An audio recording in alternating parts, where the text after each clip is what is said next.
Anda boleh duduk kembali. Shalom Bapak Ibu semua. Sungguh bersuka cita bisa kembali lagi di rumah tercinta GMS Surabaya Barat.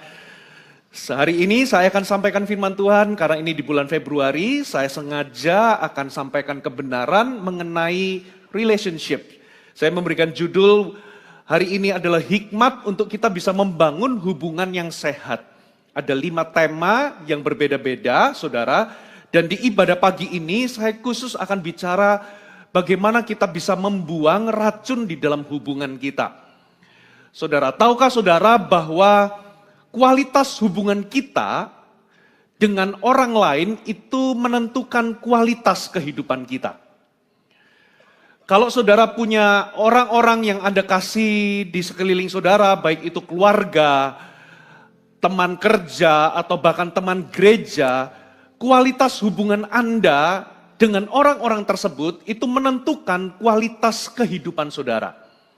Jadi dengan kata lain, saudara, kalau Anda punya hubungan yang buruk, Anda punya hubungan yang rusak, maka Anda juga punya kualitas yang rendah di dalam kehidupan. Bahkan ada penelitian, saudara, di Amerika sejak tahun 1938 berlangsung sampai 80 tahun lebih, sampai hari ini. Meneliti kurang lebih ada 700 sekian orang diteliti dari sejak umur saudara masih remaja, diteliti sampai 80 tahun kemudian sampai hari ini masih berjalan. Tujuan penelitiannya adalah untuk melihat apakah ada korelasi antara kualitas hubungan mereka dengan yang namanya kebahagiaan. Ternyata saudara ditemukan, saudara, kualitas hubungan seseorang dengan sesamanya itu sangat berhubungan langsung dengan kebahagiaan, kesehatan, bahkan daya ingat. Ditelitinya itu betul-betul secara medis. Ternyata kalau Anda mau sehat, kalau Anda mau bahagia, kalau Anda nggak mau cepat pikun, saudara harus punya hubungan yang berkualitas. Hubungan kita dengan sesama kita menentukan kualitas kehidupan kita, saudara. Nah, itulah sebabnya penting kita ini mengerti hikmat-hikmat di dalam kita membangun hubungan. Satu kali kelak, saudara, ketika kita di sorga, ketika Tuhan itu meminta pertanggungjawaban kepada kita, saudara, Tuhan gak akan tanya seberapa kaya kita, seberapa suksesnya kita, Tuhan gak akan tanya itu. Tapi yang Tuhan tanya adalah bagaimana hubunganmu, kualitas hubunganmu. Pertama dengan Tuhan, kedua dengan orang-orang atau dengan sesama. Bahkan firman Tuhan katakan saudara, kita ini mengasihi Tuhan itu dengan cara mengasihi sesama. Satu kali ada seorang saudara, orang yang pintar, ahli Taurat, ahli hukum datang kepada Yesus. Tanya, mana yang paling penting? Apa sih yang paling penting dalam hidup ini? Apa hukum yang paling penting atau yang terutama? Yang itu bisa dijadikan patokan yang terpenting di dalam kehidupan kita. Yesus menjawab, kasihilah Tuhan Allahmu dengan segenap hatimu, jiwamu, kekuatanmu, dan akal budimu. Itulah perintah yang pertama dan yang terutama. Tapi ada perintah yang kedua yang tidak kalah penting, yaitu kasihilah sesama manusia seperti dirimu sendiri. Jadi dengan kata lain, kita mencintai Tuhan, itu juga dengan cara kita mencintai sesama, mengasihi sesama kita. Berarti kualitas hubungan kita itu sangat erat dengan yang namanya kerohanian kita. Penting saudara, firman Tuhan berkata seperti ini, kepadamu akan kuberikan kerajaan sorga. Apa yang kau ikat di bumi akan terikat di sorga, apa yang kau lepaskan di dunia ini akan terlepas di sorga. Saudara, terjemahan bahasa Inggrisnya itu bukan sekedar kunci, tapi kunci-kunci kerajaan sorga. Tuhan itu sudah memberikan kita kunci. Kunci itu lambang otoritas, kunci itu juga lambang dari rahasia kerajaan Allah. Jadi hari ini kalau kita itu ada dalam kerajaannya, kalau kita itu lapar, saudara, kita nggak bisa salahkan Tuhan. Kenapa? Karena Tuhan sudah memberikan kunci kepada kita. Jadi kalau engkau lapar, engkau harus buka pintu dapur atau ruang makan. Kalau saudara kelelahan, saudara nggak bisa menyalahkan Tuhan karena sebetulnya kunci sudah di tangan kita. Itulah sebabnya Tuhan itu berkata kepada murid-muridnya, kepadamu telah kuberikan rahasia kerajaan Allah. Katakan amin. Berarti kunci itu bicara tentang otoritas dan bicara tentang rahasia. Tapi kebenarannya begini, hanya gara-gara Anda punya kunci, tapi kalau Anda nggak tahu misalnya Anda itu punya kunci mobil, tapi Anda nggak tahu ini mobil diparkir di mana, di lantai mana, dan ini kunci untuk mobil apa, maka kunci itu tidak akan berguna bagi kita. Nah begitu pula Bapak Ibu, Saudara, Tuhan itu sudah memberikan rahasianya, yaitu firman Allah. Kunci-kunci kerajaan Allah, khususnya di area membangun hubungan. Kita perlu mendapatkan hikmat daripada Tuhan. Saudara, kita perlu dapatkan kunci itu, dan kalau hari ini Anda punya hubungan itu rusak, dengan sesama, dengan orang lain, pemulihan itu terjadi atau tidak dalam kehidupan kita, itu tergantung kita, bukan lagi tergantung Tuhan. Apakah kita mau gunakan kunci itu? Apakah kita ini mau betul-betul mau membuka rahasia kunci itu untuk pemulihan rumah tangga kita atau tidak? Kita akan belajar hari ini, saudara. Apa sih yang menjadi kunci di dalam membangun hubungan? Ternyata kunci untuk membangun hubungan tidak lain tidak bukan. Tuhan sendiri yang mengajarkan. Fondasi dari hubungan itu harus kasih. Katakan kasih. Saudara. Nah masalahnya di dalam kita membangun hubungan tanpa sadar kita tidak mengasihi. Memang terkesan klise ya. Ya memang sudah tahulah Pastor Puji kita ini membangun hubungan memang harus mengasihi. Tapi hari ini izinkan, saudara, firman Tuhan membuka apa saja sih yang bukan kasih, yang tanpa kita sadari, mungkin atas nama niat baik, kita melakukannya, tapi sebetulnya itu bukan kasih. Itulah sebabnya kenapa kita punya hubungan itu nggak baik. Bapak Ibu, saudara, kalau Anda itu punya biji kopi, itu bijinya itu rusak atau busuk, tidak peduli Anda itu mau kasih tambahan susu atau tambahan krim yang enak atau gula, kalau biji kopinya itu rusak, maka kopinya juga nggak akan berkualitas. Kopinya juga nggak akan enak. Begitu pula di dalam kita membangun hubungan. Saudara, kalau kita itu di dalam membangun hubungan itu, saudara, kualitas kita di dalam membangun hubungan itu nggak bagus, maka itu akan menentukan, saudara, kualitas dari kehidupan kita atau dari hubungan itu sendiri. Tanpa sadar, saudara, kita nggak membangun hubungan itu atas fondasi atau landasan kasih. Nah itu yang saya namakan sebagai racun di dalam hubungan. Katakan racun di dalam hubungan. Nah hari ini dengan cepat, saudara. Apa saja sih racun di dalam hubungan? Yang itu lakukan itu atas nama kasih atau niat baik. Yang pertama, saudara. Yang pertama. Tapi sebelumnya kita buka dulu firman Tuhan, kelupaan. Filipi 2 ayat 5 sampai 7. Filipi pasal yang kedua ayat 5 sampai 7. Hendaklah kamu dalam hidupmu bersama, katakan hidupmu bersama, menaruh pikiran dan perasaan yang terdapat juga dalam Kristus Yesus. Makanya saudara, kita itu nggak mungkin bisa membangun hubungan itu di luar Kristus.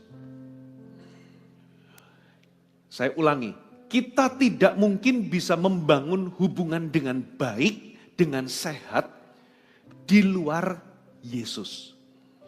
Karena Alkitab sendiri ngomong, dalam hidupmu bersama, entahkah ini suami istri, entahkah ini hubungan persahabatan atau hubungan keluarga, orang tua anak, atau dengan saudara-saudara, entahkah ini hubungan dengan teman-teman gereja, atau sesama anggota CG, di dalam hidupmu bersama, kita itu harus menaruh pikiran dan perasaan yang terdapat dalam Yesus.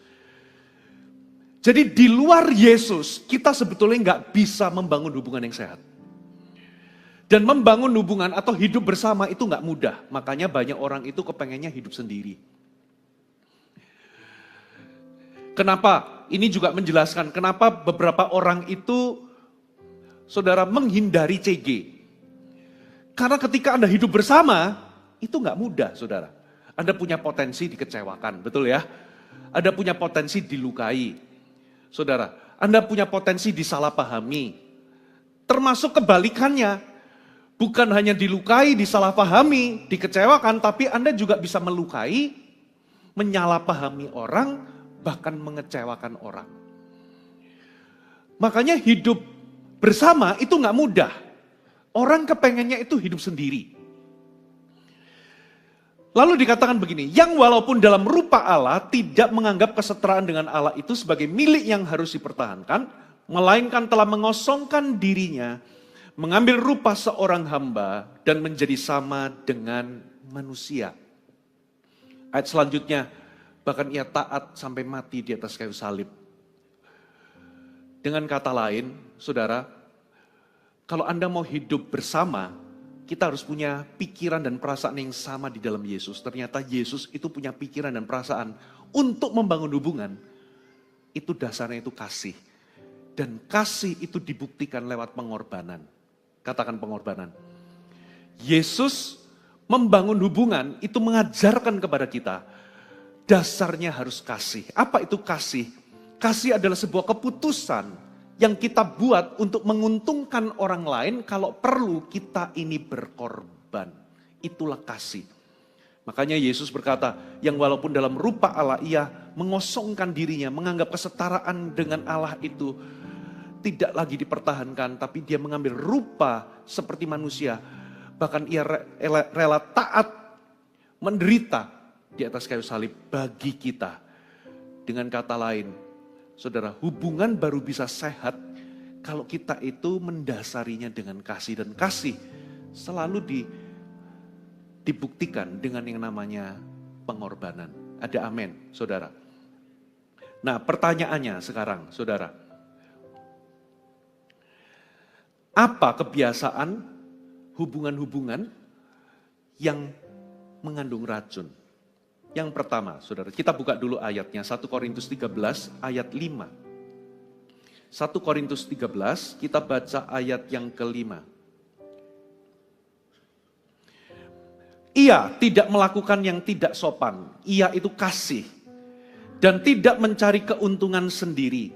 Ia tidak pemarah dan tidak menyimpan kesalahan orang lain. Perhatikan kata-kata kasih itu tidak mencari keuntungan sendiri. Versi bahasa Indonesia sehari-hari pakai kata begini. Kasih tidak memaksa atau menuntut orang lain mengikuti kemauannya sendiri. Jadi kata tidak mencari keuntungan sendiri itu tidak memaksa orang lain mengikuti kemauannya sendiri. Poin nomor 1. Saudara, hubungan, racun di dalam hubungan yang pertama adalah menuntut. Katakan menuntut.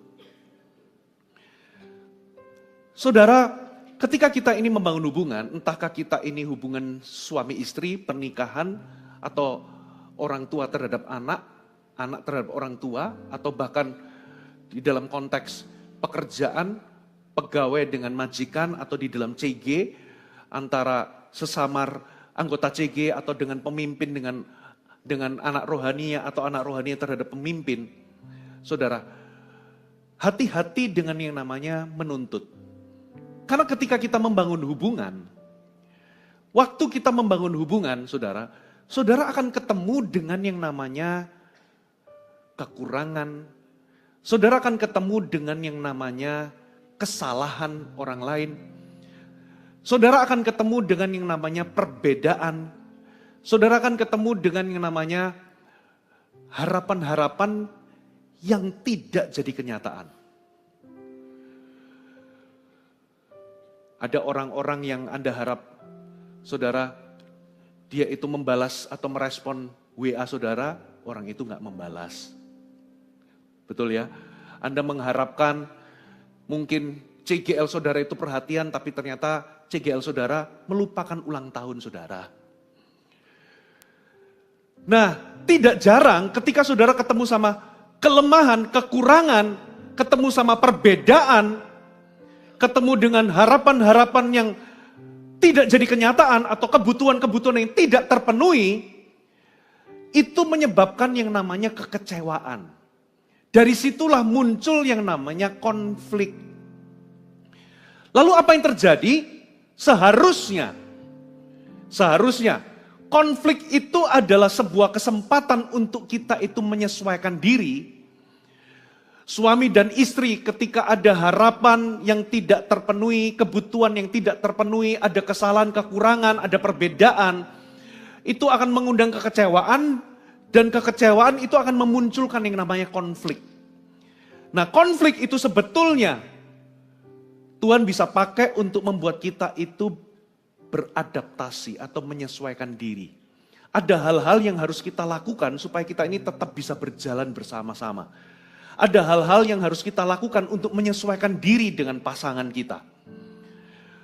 Itu yang namanya adaptasi. Nah, adaptasi tidak bisa kita lakukan kecuali kalau kita itu kompromi. Katakan kompromi. Nah, sayangnya tidak semua konflik itu berujung pada kompromi. Saudara, kompromi adalah ketika kita menurunkan standar. Ketika kita menurunkan ekspektasi kita.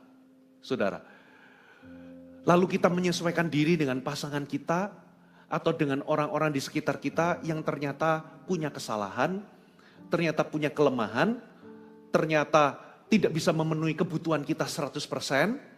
Waktu kita menyesuaikan diri, waktu kita berhasil kompromi, kita berhasil menyesuaikan diri dengan orang-orang yang tidak sempurna yang di sekeliling kita, supaya hubungan kita terus berjalan. Itu namanya kompromi. Tapi sayangnya, bukannya kita kompromi, tapi kita berujung kepada frustasi. Dan apa yang terjadi? Kita menjadi nggak puas, lalu biasanya orang yang frustasi dan tidak puas, dia akan secara lumrah atau secara otomatis, dia akan menuntut secara egois. Katakan menuntut. Nah, ketika hubungan itu diwarnai dengan tuntutan demi tuntutan, saudara, disitulah biasanya hubungan itu akan rusak. Menuntut itu bukan kasih, Bapak Ibu. Menuntut itu pada dasarnya adalah sebuah penolakan. Katakan penolakan. Kalau kamu nggak berubah, karena ini sifatnya tuntutan, kalau kamu nggak berubah, maka aku menolakmu. Kalau kamu nggak memenuhi kebutuhanku, nggak menjadi seperti yang aku mau, aku menolakmu. Itu adalah tuntutan, saudara. Pertanyaannya, kenapa kita ini menuntut? Saudara, kenapa di dalam hubungan kita itu seringkali muncul yang namanya tuntutan, dan biasanya tuntutan itu bersifat egois. Maksudnya bagaimana bersifat egois? Semuanya itu seputar keinginan kita, kebutuhan kita, semuanya itu seputar kebahagiaan kita. Makanya kita menuntut orang lain untuk membahagiakan kita atau memenuhi kebutuhan kita atau menjadi sesuai seperti apa yang kita inginkan.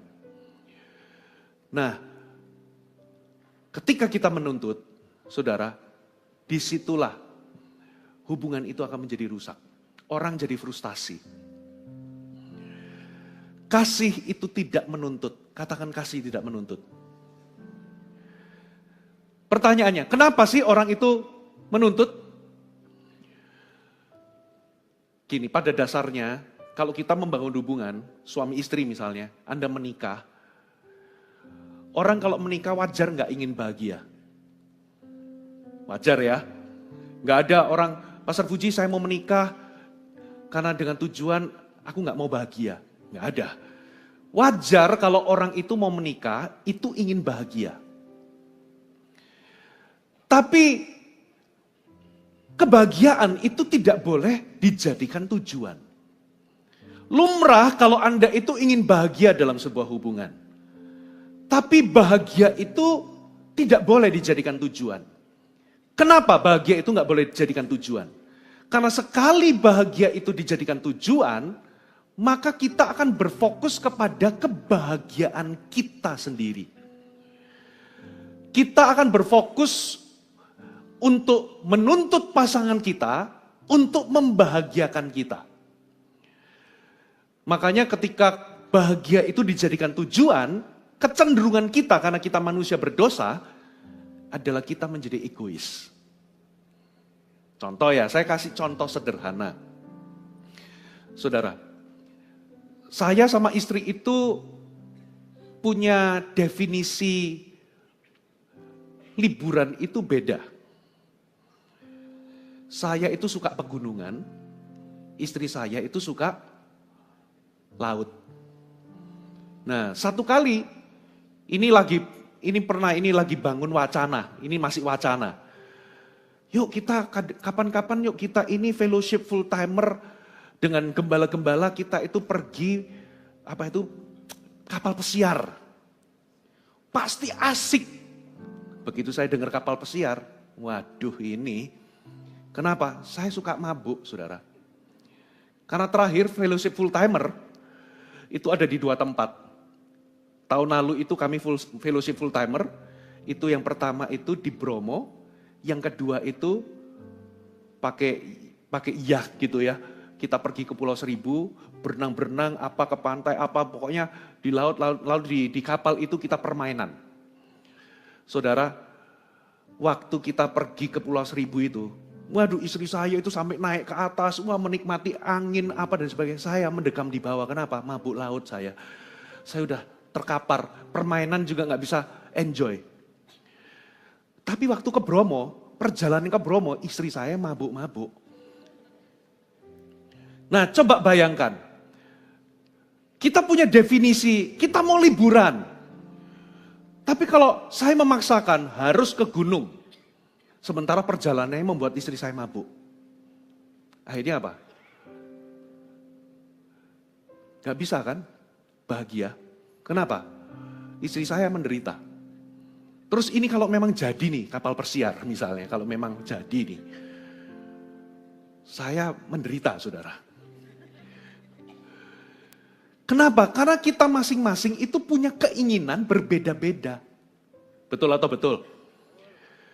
Nah, ketika kita itu jadikan bahagia itu tujuan, maka kita akan cenderung egois, mementingkan kebahagiaan kita sendiri. Justru gak bahagia. Saudara, makanya kita menuntut. Kenapa saudara? Karena kita ini punya gambaran, saudara, tentang hubungan itu salah. Tentang menikah itu salah. Kita menganggap, saudara, bahagia itu tujuan. Lalu apa yang terjadi?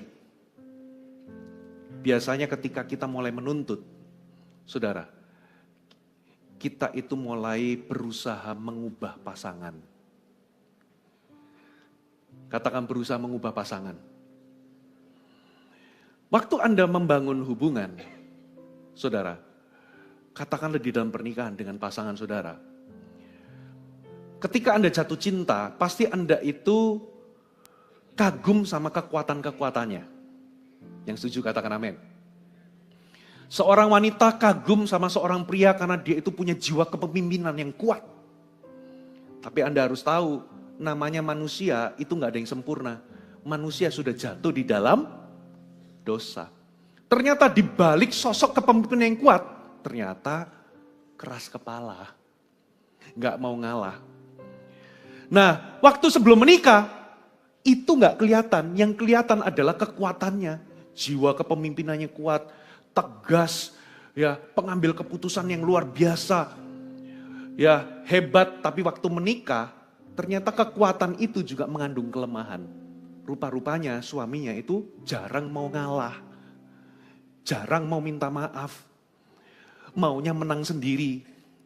Saudara, Nah, waktu ketemu sama kekurangan, apa yang terjadi? Kita menjadi frustasi, lalu kita menuntut pasangan berubah, atau kita berusaha mengubah pasangan. Di titik itu, saudara, sebuah hubungan jadi rusak karena Anda mulai menuntut. Hubungan jadi ada racunnya. Saudara mulai mengubah, dan biasanya kita itu bungkus dengan kata-kata niat baik. Aku mau kamu itu berubah menjadi lebih baik, tapi kita berusaha mengubah pasangan.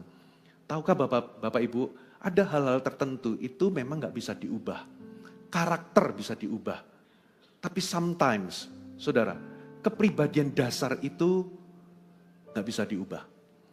Satu yang Anda bisa lakukan, Anda perlu menerima pasangan apa adanya. Katakan amin. Jangan berusaha mengubah pasangan. Kenapa? Karena ketika Anda menuntut, ketika Anda itu berusaha mengubah pasangan, saudara, yang terjadi adalah respon sebaliknya. Semakin Anda menuntut, semakin jauh dia dari harapan. Lalu bagaimana caranya untuk pasangan kita berubah? Tidak lain tidak bukan, saudara. Kita perlu menerima pasangan kita. Kita perlu menerima orang lain. Kita perlu menerima anak kita, orang tua kita, CGL kita, member kita, itu apa adanya dulu. Katakan amin. Karena orang yang diterima apa adanya, dia akan merasa dikasihi. Dan orang yang merasa dikasihi itu akan bahagia. Dan orang yang bahagia punya kemungkinan besar berubah menjadi lebih baik. Katakan amin. Tapi semakin Anda berusaha mengubah pasangan, semakin dia defensif, semakin resisten, semakin dia jauh dari apa yang Anda harapkan. Justru reaksi yang Anda nggak mau, itulah yang muncul. Makanya kita perlu menerima dulu. Katakan amin. Lalu setelah menerima, saudara, fokuslah untuk membuat pasangan saudara bahagia. Ini namanya membahagiakan pasangan. Katakan membahagiakan. Saudara, orang yang membahagiakan itu memberi.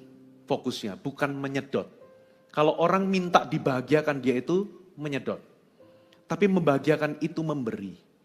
Saudara, dengan Anda berusaha untuk memenuhi kebutuhan pasangan, bukannya menuntut, Bapak Ibu, maka pasangan saudara itu akan merasa bahagia. Dan kalau dia itu bahagia, bukannya pahit, dia akan berubah menjadi lebih baik.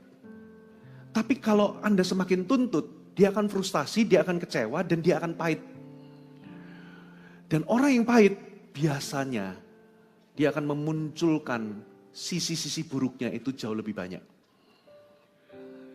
Orang yang diterima, orang yang dibahagiakan itu akan memunculkan sisi-sisi yang positif dalam kehidupannya.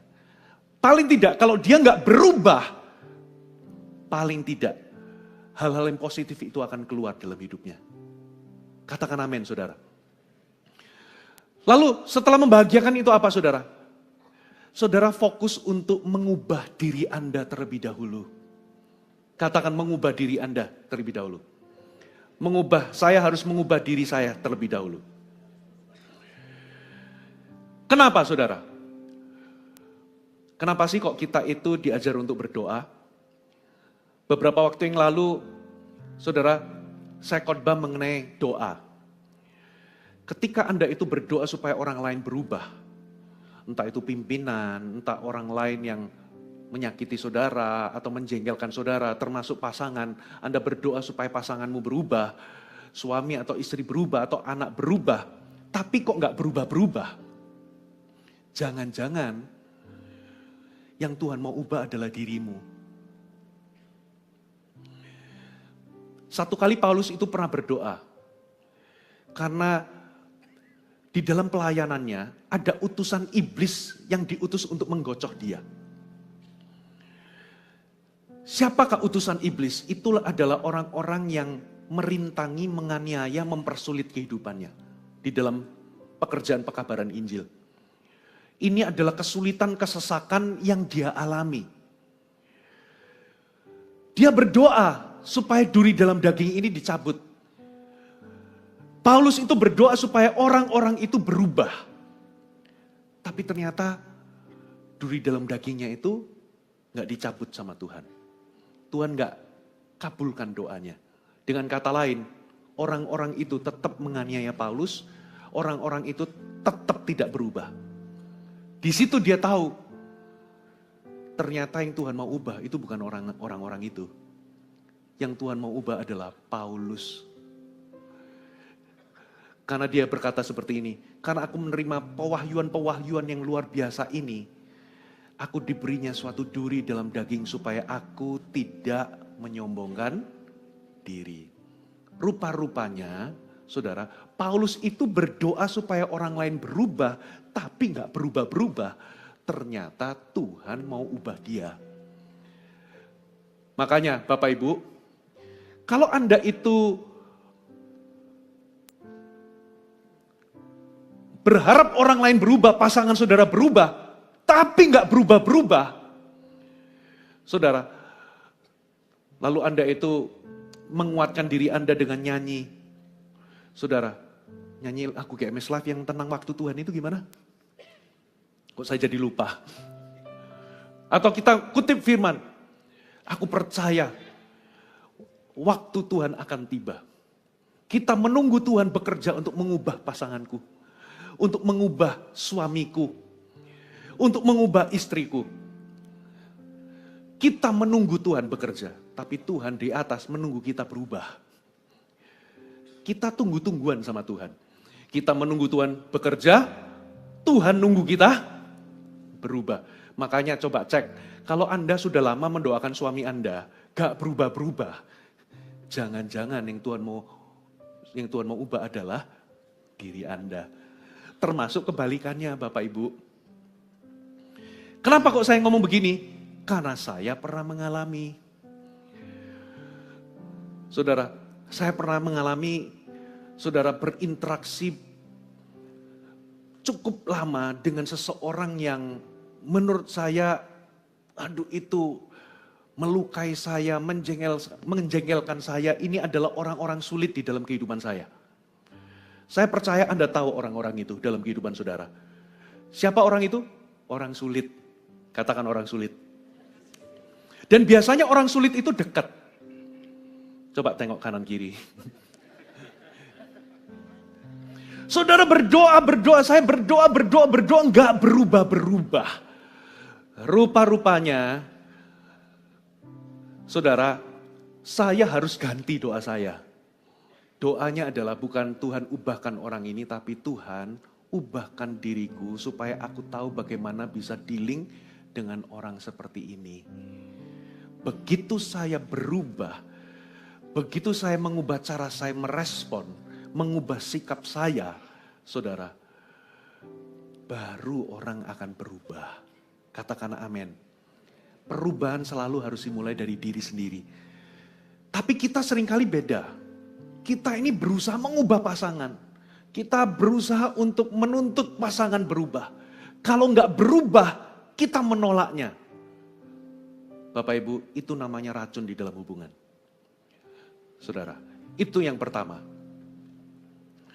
Yang kedua, Anda masih bersama dengan saya, amin? Yang kedua, coba kita baca sekali lagi 1 Korintus 13 ayat 5, tapi coba perhatikan kalimat berikut. Kasih, ia tidak melakukan yang tidak sopan. Versi bahasa Indonesia sehari-hari, pakai kata kasih itu tidak kasar. Katakan tidak kasar. Poin kedua, racun kedua di dalam hubungan itu adalah kasar. Kita merendahkan. Katakan merendahkan. Saudara, waktu kita ini ketemu sama perbedaan atau kekurangan, kelemahan pasangan, saudara, atau kelemahan orang lain, apa yang kita lakukan, saudara? Pertama, kita akan ngomel, saudara. Apalagi kalau itu orang-orang rumah. kita akan mengkritik. Dan kalau itu terus-menerus kita lakukan, biasanya kita akan masuk di dalam yang namanya kita menjadi kasar. Apa bedanya? Kritikan yang membangun dengan kasar. Bedanya di sini, kalau kasar, di balik kritikan itu biasanya Anda akan kasih atau sematkan yang namanya label. Label ini biasanya negatif. Dari yang paling halus sampai paling kasar. Contoh, saudara, kalau Anda itu jengkel atau kesal, karena mungkin kepribadian dari suami saudara itu adalah orang yang stabil, penuh dengan pertimbangan, lalu Anda itu orangnya katakanlah dominan sebagai istri. Ini klasik di dalam konflik-konflik rumah tangga. Biasanya pihak istri itu akan gregetan. Merasa suamiku ini pelan. Padahal, saudara, di balik kepribadian suami yang penuh dengan pertimbangan, itu ada sisi positifnya. Tidak gegabah. Tapi mungkin berulang kali terjadi Anda jengkel, biasanya bukannya Anda itu mengkomunikasikan dengan baik, tapi saudara itu mengkritik dengan kasar. Dan biasanya Anda menyematkan label. Suami lelet. Ada labelnya. Betul ya? Suami juga sama. Saudara, nggak tahu apakah saudara lihat, nggak tahu tayangan di sosial media. Jadi ada orang, saudara, itu pergi ke dokter karena orang ini tuli, seorang pria ini tuli. Saudara, waktu dikasih alat itu, dia mendengar untuk pertama kali, dia nangis. Lalu istrinya di sampingnya itu saking senengnya, waduh kamu bisa dengar, kamu gini. Langsung dia tiba-tiba dalam hitungan beberapa detik, tiba-tiba dia, aduh, matikan. Aku kepengen tuli lagi aja. Kenapa? Karena rupa-rupanya istrinya itu suka ngomong. Karena dia ini selama ini dia hidup dalam kesunyian, waktu dia dikasih alat pendengaran, saudara, dia keberisikan, saudara. Dengan kata lain, ketika Anda ketemu sama, karena istri itu kan katanya 20.000 kata sehari. Saudara, jadi dia bisa ngomong dari A sampai Z. Lalu Anda jengkel dengan itu. Bukannya Anda mengkomunikasikan dengan baik, tapi yang terjadi adalah saudara mengkritik dengan kasar. Biasanya Anda sematkan label negatif. Apa saudara? Istri apa saudara? Anda yang ngomong bukan saya. Nah, terhadap anak juga sama. Hati-hati ketika anak kita itu melakukan perbuatan yang salah, saudara, bedakan antara teguran dengan label. Kalau teguran, Anda itu mengoreksi perbuatannya. Tapi kalau Anda memberikan label, saudara, Anda sedang menyerang orangnya. Koreksi perbuatannya, tapi jangan serang orangnya. Jangan berkata dikit-dikit anak nakal, dasar pencuri. Ada loh orang tua itu yang karena saking jengkelnya itu keluar kata-kata terlanjur terhadap anaknya. Anaknya dikatakan, memang dasar kamu iblis. Nah kalau anaknya iblis, nah lanjutkan sendiri. Saya pernah cerita di sini kalau nggak salah, dulu waktu perintisan di kota Manado tahun 2003, saudara, ada bapak, saudara, itu angkat anaknya, saking emosionalnya, dia itu angkat, itu kepalanya diangkat begini, lalu ditunjuk, ya dasar babi ngana, gitu ya. Saya juga, saudara, saya ini orang Surabaya, begitu diutus ke Manado, waduh, perut saya sering error. Kenapa? Karena makanan di situ itu rempah-rempahnya itu pidis semua. Pedes-pedes.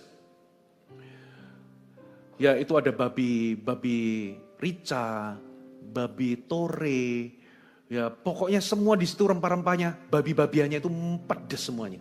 Tapi ada satu yang lebih pedes. Satu kali ada ibu-ibu marah-marah karena anaknya ikut komselnya kita. Ya, datang ke sekretariat cari mana gembalanya. Begitu saya temui, kata-kata pertama yang keluar, babi ngana. Saya ditunjuk begitu. Nah, babi ngana itu lebih pedas daripada babi rica, saudara.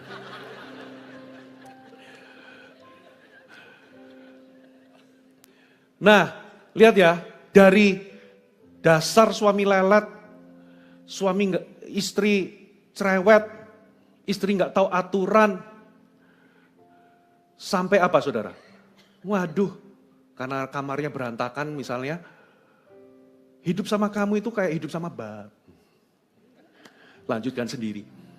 Mulai keluar kebun binatangnya, nah itu namanya kasar. Saudara, kasih itu tidak kasar. Firman Tuhan itu ngomong, saudara ternyata Tuhan itu tidak hanya peduli dengan benar atau salah saja. Tapi Tuhan itu peduli dengan kasih. Sekalipun Anda benar, tapi kalau Anda menyampaikan kebenaran itu dengan kasar, maka itu juga tidak menyenangkan hati Tuhan. Katakan amin. Tuhan peduli dengan kebenaran.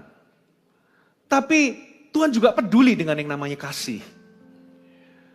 Anda bisa mengkritik pasangan saudara, menyatakan kebenaran, tapi dengan cara yang sangat menyakiti. Dengan cara merendahkan. Nah, begitu kita itu masuk di dalam pasangan, saudara, awal-awal waktu Anda pacaran pasti kan sopan-sopan. Pasti Anda akan behave.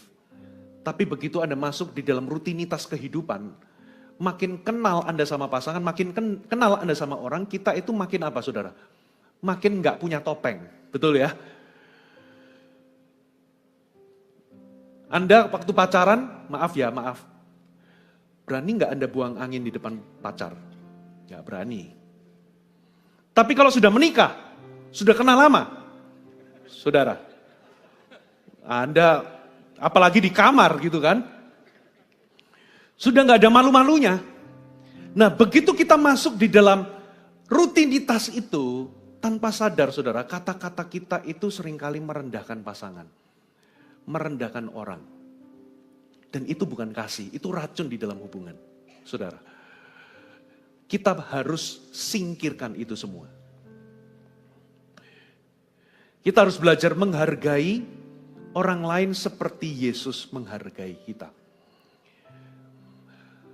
Saudara, kita itu dihargai Tuhan. Yang pertama, Dia menciptakan kita. Berarti kalau kita ada itu karena Tuhan menginginkannya. Saya ulangi.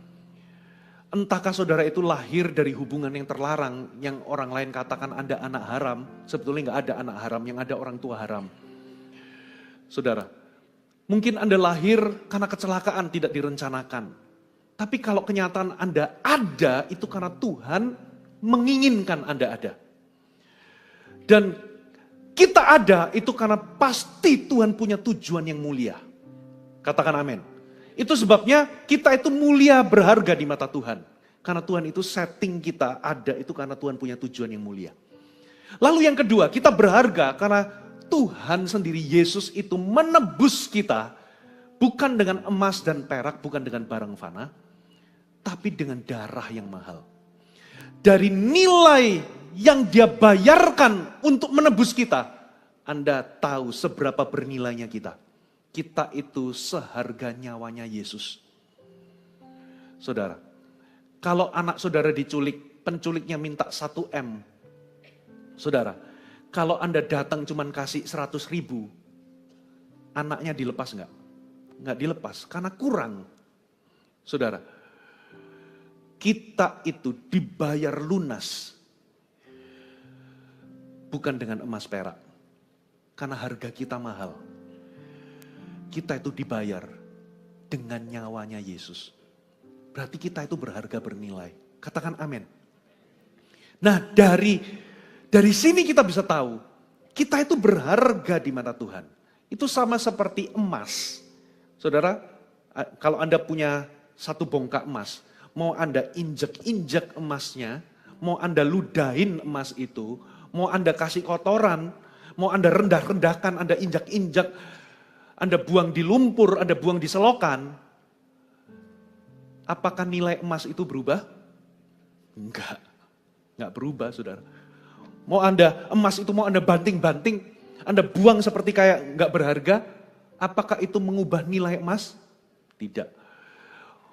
Permata atau diamond, sekalipun itu ada di kotoran babi, itu enggak mengubah nilai dari diamond itu. Dengan kata lain, Bapak Ibu, kita harus menghargai orang lain seperti Tuhan menghargai. Jangan pernah merendahkan orang. Katakan amin. Dan kalau hari ini Anda merasa direndahkan sama orang, ingat satu hal. Emas itu walaupun diinjak-injak, itu gak mengurangi nilai. Kalau Anda dihina orang, Anda dikata-katai kasar sama orang, kamu gak bisa apa-apa, kamu bukan siapa-siapa, kamu itu orang rendahan. Saudara, apa yang orang lain katakan terhadapmu tidak mengubah nilaimu sama sekali. Karena kita berharga di mata Tuhan. Yang ketiga, saudara. Racun yang ketiga adalah kita melampiaskan yang namanya kemarahan. 1 Korintus 13, coba lihat sebuah kalimat dikatakan, ia tidak pemarah. Katakan pemarah. Terjemahan yang lain itu pakai kata kasih itu tidak mudah marah atau tidak mudah tersinggung. Ketika Anda di dalam hubungan, sekali lagi ketika Anda ketemu dengan kekurangan, kelemahan atau bahkan kesalahan dari orang lain atau pasangan, saudara, reaksinya adalah Anda kecewa, Anda terluka.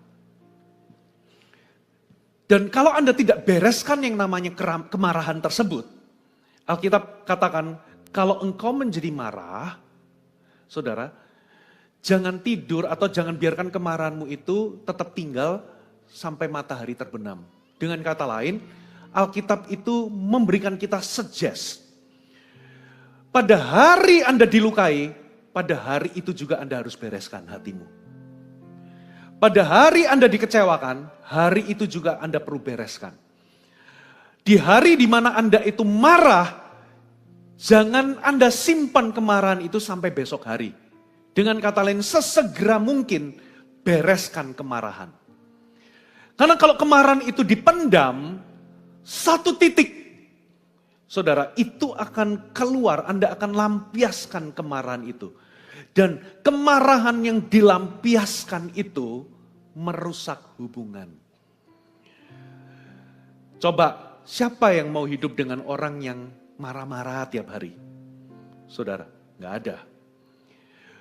Gak ada orang yang mau hidup dengan bom yang meledak-ledak terus. Gak ada. Itulah sebabnya kemarahan. Kasih itu tidak melampiaskan kemarahan. Kasih itu tidak mudah marah atau tidak tersinggung. Firman Tuhan katakan, hendaklah engkau cepat mendengar, lambat berkata-kata, dan lambat untuk marah. Saudara, hendaklah kita itu lambat untuk marah.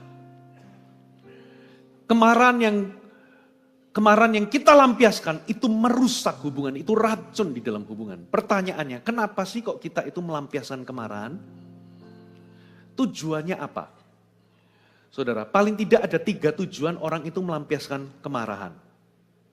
Yang pertama, kita melampiaskan kemarahan karena kita ingin menghukum orang lain.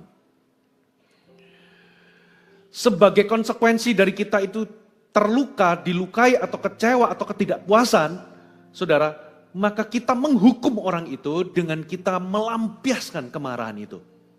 Saudara, kita menghukum. Yang kedua, kenapa kita marah? Karena kita ingin menyalahkan orang lain.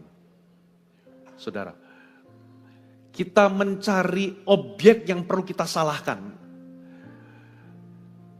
Makanya kita marah. Yang ketiga, Kita marah itu biasanya karena kita ingin menyamakan kedudukan. Ketika kita diajak bicara sama orang, kita menjadi marah. Karena kita nggak mau disalahkan. Makanya lebih baik kita menyamakan kedudukan. Itulah sebabnya kalau kita ini gampang menyemburkan, melampiaskan kemarahan.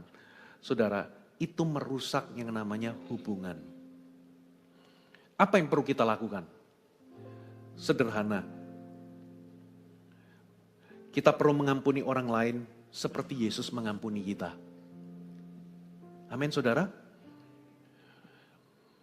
Saya itu perhatikan begini, saudara. Kapan kita ini menjadi mudah marah?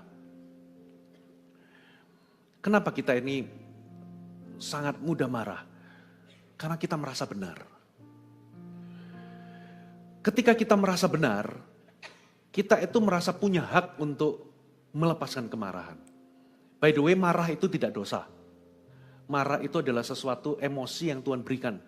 Lengkap dalam kehidupan kita. Kita bisa sedih, kita bisa tertawa, kita juga bisa menangis, kita juga bisa merasa bahagia, termasuk kita juga bisa marah. Tapi kemarahan yang kita lampiaskan, itu biasanya akan melukai orang lain. Nah, kenapa kita itu marah? Atau cenderung mudah marah? Karena kita itu punya harapan tidak realistis sama orang lain. Kalau Anda nggak mau cepat marah, saudara perlu menurunkan ekspektasi saudara terhadap orang lain. Katakan menurunkan ekspektasi. Kita itu berinteraksi dengan orang-orang berdosa, Bapak Ibu. Loh, saya kan marah demi kebenaran. Alkitab katakan, hendaklah kita itu lambat untuk marah. Jangan biarkan kemarahanmu itu, gak ada cepat bereskan. Kenapa? Karena Alkitab katakan kemarahan manusia tidak mengerjakan kebenaran di hadapan Allah. Yesus pernah marah gak? Yes. Yesus pernah marah di bait suci. Dia karena bait Allah itu dijadikan sarang penyamun. Yesus pernah marah. Loh kalau begitu kita bisa dong mencontoh Yesus. Bapak Ibu, sekalipun Anda merasa bahwa Anda itu marahnya itu marah benar, marah karena kebenaran atau righteous anger, coba cek lagi. Betulkah Anda punya motif persis seperti Yesus? Biasanya motif kita marah itu karena kita ingin melampiaskan kejengkelan kita. Kita ingin menghukum. Bukan karena membela kebenaran, tapi lebih kepada karena kita itu sudah tersinggung. Betul atau betul? Makanya Alkitab katakan kemarahan manusia, bukan kemarahan Allah.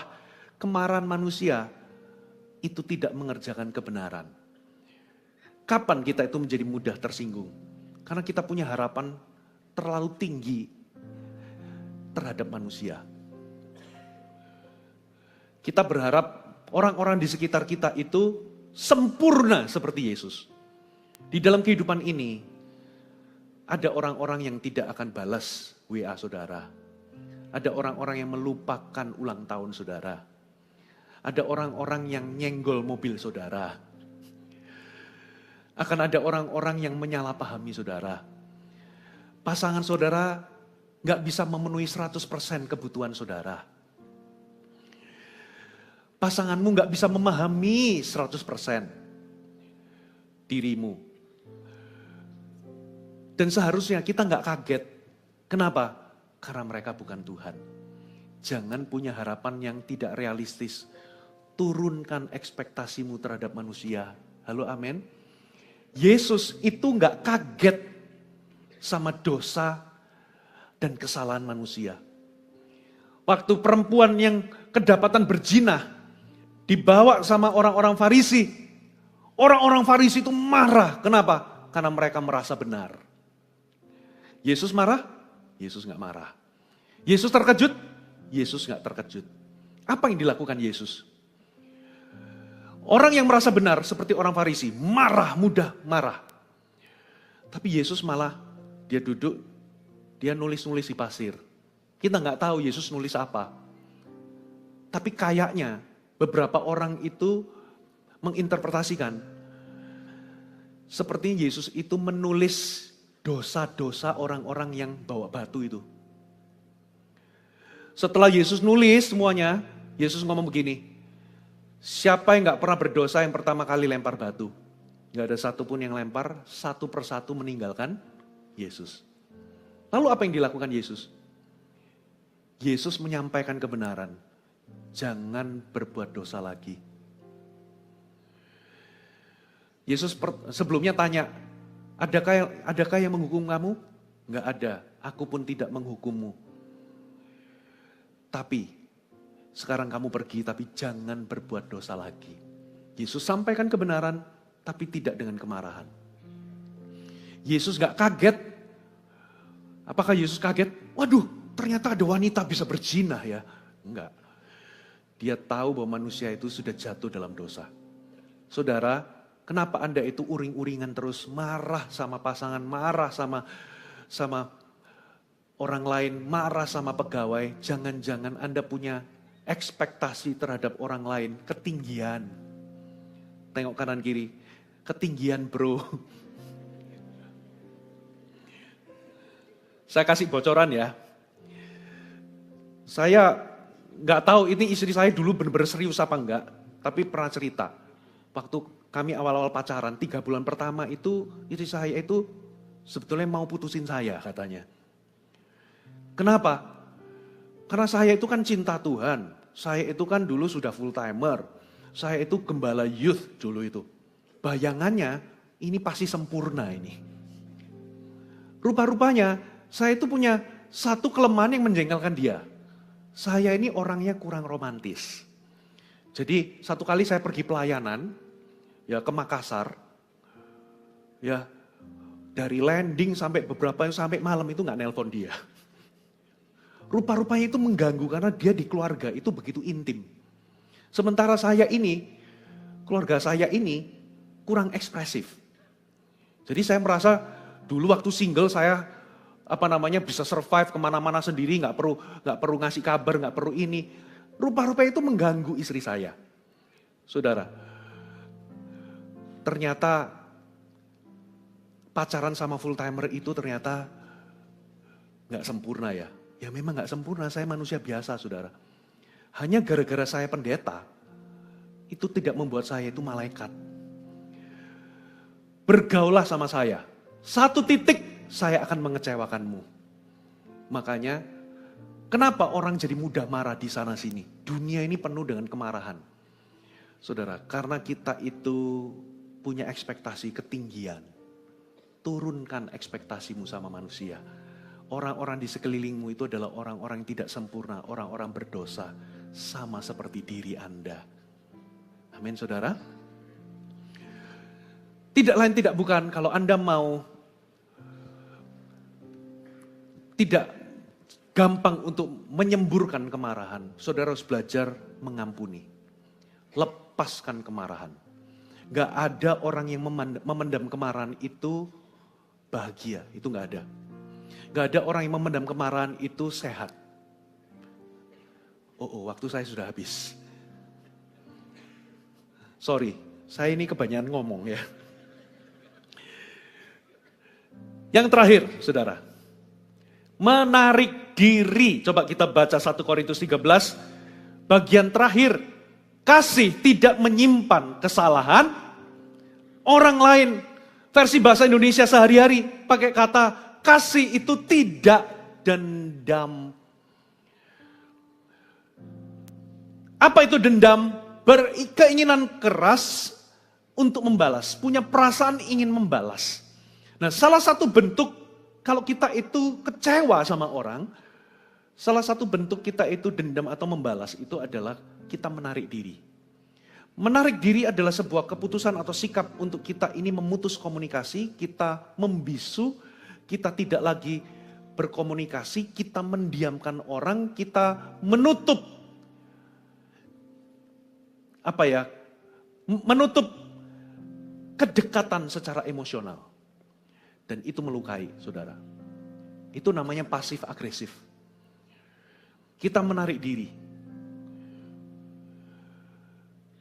Tujuannya apa? Tidak lain tidak bukan untuk menghukum pasangan, untuk menghukum orang lain. Dan tahukah saudara, ketika Anda menarik diri, Anda tambah menderita. Kenapa? Karena Anda menutup satu-satunya jalur yang bisa membuat Anda bahagia, yaitu keintiman secara emosional. Apalagi di dalam pernikahan. Kalau Anda sudah mulai menjauh, Anda tidak lagi bicara pun seperlunya, saudara, ada masalah yang perlu dibicarakan, lalu tapi Anda berkata nggak ada masalah, nggak ada yang perlu dibicarakan, lalu Anda mendiamkan pasangan, Anda menarik diri, saudara, itu perilaku yang merusak, itu racun dalam hubungan. Itu karena Anda menyimpan dendam. Antidotnya apa, saudara? Anda perlu belajar mempercayai pasangan atau mengharapkan yang terbaik atas pasangan. Biasanya orang kalau sudah mendiamkan pasangan atau mendiamkan orang lain, itu dia sudah menyerah. Dia berpikir bahwa orang ini gak mungkin berubah. Aku menarik diri, aku sudah menyerah. Tapi kasih itu percaya segala sesuatu, kasih itu mengharapkan segala sesuatu. Berarti kita ini harus belajar untuk expect, mengharapkan yang terbaik dari orang lain. Saya tutup dengan ini. Mengharapkan yang terbaik dari orang lain itu begini loh. Kalau Anda sebagai orang tua, anak saudara itu latihan sepeda, terus jatuh. Orang tua yang baik akan berkata, nak gak apa-apa, coba lagi. Jatuh itu gak apa-apa. Papa percaya, mama percaya. Kamu pasti bisa naik sepeda. Itu namanya Anda mengharapkan yang terbaik untuk anak ini. Anda percaya walaupun anak saudara gagal hari ini, tapi Anda percaya bahwa anak saudara pasti bisa naik sepeda. Kalau Anda sudah menyerah, itu berarti Anda sudah menarik diri. Anda mendiamkan, memang ini anak sudah gak bisa. Ini anak percuma dah. Ketika Anda menarik diri dari seseorang, Anda tidak sedang mengharapkan yang terbaik dari orang itu. Dan itu merusak hubungan. Mari kita bangkit berdiri bersama-sama.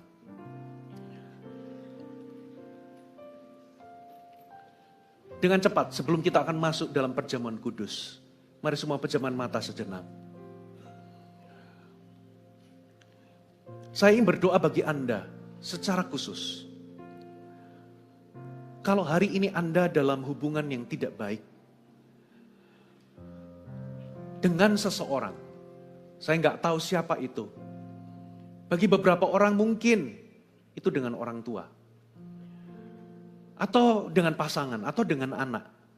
Atau dengan seorang pemimpin di dalam kelompok kecil. Dan itu betul-betul mengganggu Anda. Dan Anda tahu Anda dalam siklus yang tidak baik dalam sebuah hubungan. Dan Anda terluka. Saya ingin berdoa bagi Anda. Secara khusus. Mari kita angkat tangan sama-sama. Ku angkat hati.